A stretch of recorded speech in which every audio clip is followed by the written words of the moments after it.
wabarakatuh. Selamat pagi anak-anak. Apa kabar hari ini? Alhamdulillah.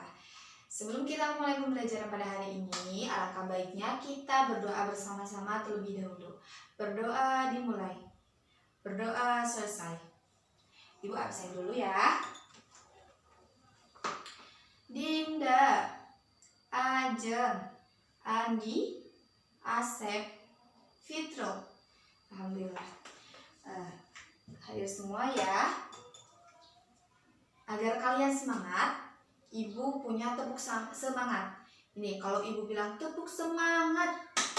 Semangat. Bisa ya? Sekarang tepuk semangat. Semangat. Yeay, tepuk tangan. Anak-anak, hari ini kita akan mempelajari materi tentang dongeng.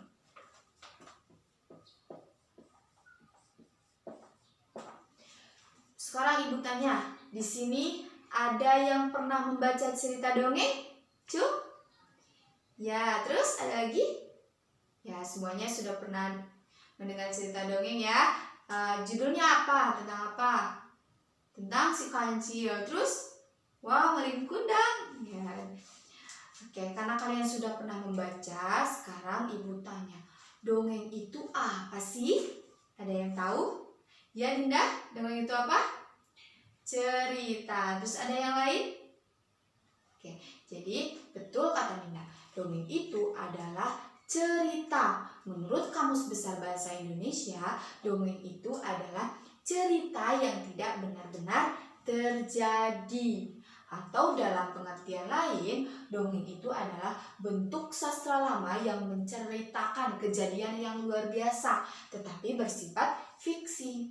Fiksi itu apa, Ibu? Fiksi itu adalah tidak benar-benar nyata. Jadi imajinasi dari penulis. Sekarang, fungsi dari dongeng. Fungsi dari dongeng itu apa? Ada yang tahu fungsi dongeng itu apa? Ya, untuk menghibur. Ada yang lain?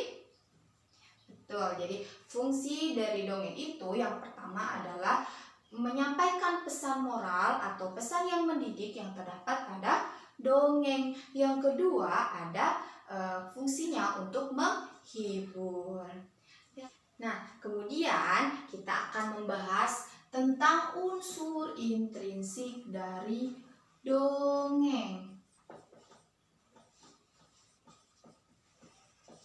Apa saja unsur intrinsik dari dongeng? Yang pertama ada tema. Yang kedua ada latar. Yang ketiga ada alur. Yang keempat ada tokoh. Yang kelima ada penokohan. Yang keenam ada gaya bahasa.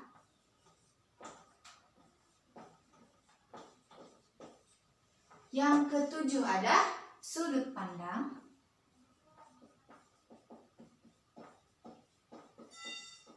Dan yang terakhir ada amanat. Nah, jadi kita akan membahas unsur intrinsik. Unsur intrinsik ada berapa ini? Ada 8. Yang pertama kita akan membahas tema. Apa itu tema? Ada yang tahu tema itu apa? Ya, tema adalah ide pokok yang mendasari suatu dongeng. Contohnya tema tentang persahabatan, tema tentang keluarga, dan lain-lain. Kemudian ada latar. Latar itu apa? Latar adalah keterangan mengenai waktu, tempat, dan suasana. Contohnya, misal ada cerita pada suatu pagi hari, si kancil pergi ke hutan. Tetapi di perjalanan dia bertemu seekor buaya yang sangat menakutkan. Berarti latar waktunya kapan? Pagi hari. Kalau latar tempat di mana? Di hutan. Kalau suasana menakutkan. menakutkan. Kemudian ada alur. Alur itu apa? Alur itu merupakan urutan peristiwa dalam suatu dongeng. Ada alur maju, ada alur mundur, dan ada alur campuran. Jadi alur campuran itu campuran dari alur maju dan alur mundur. Yang selanjutnya ada tokoh. Apa itu tokoh? Ada yang tahu? Tokoh itu apa? Pelaku. Pintar. Jadi tokoh itu adalah pelaku yang ada di dongeng. Contohnya si kancil dan buaya. Berarti tokohnya siapa? Si kancil dan buaya. Jadi tokoh itu bisa manusia, bisa hewan, bisa tumbuhan yang diberi nama. Yang selanjutnya ada penokohan. Penokohan itu apa, Ibu?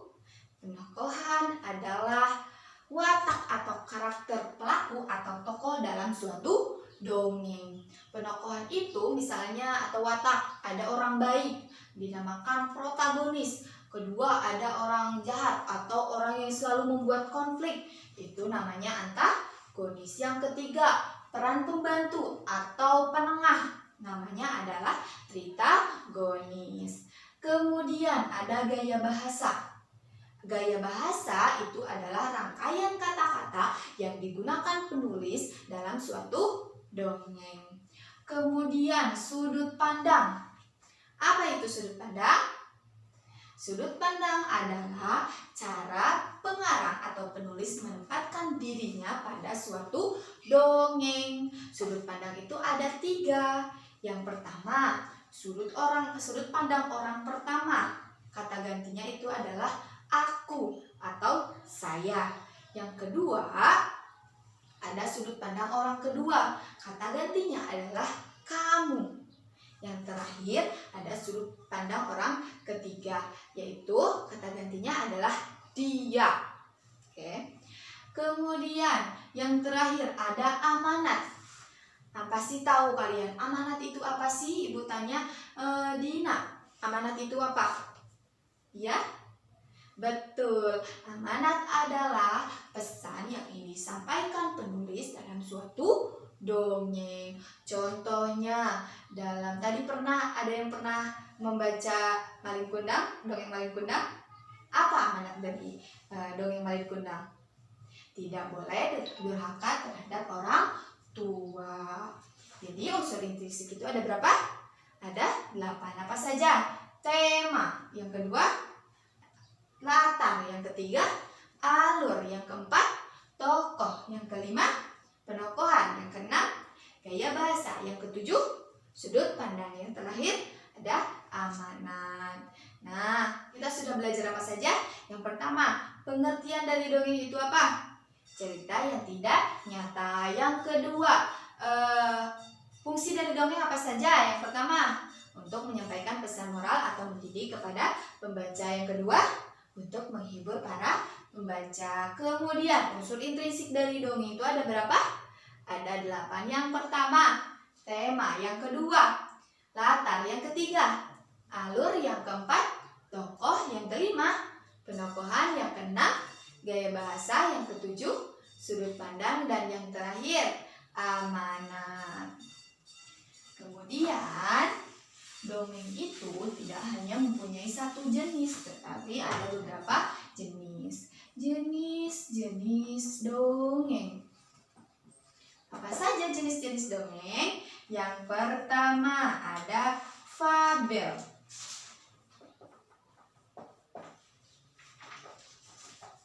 Yang kedua ada jenaka.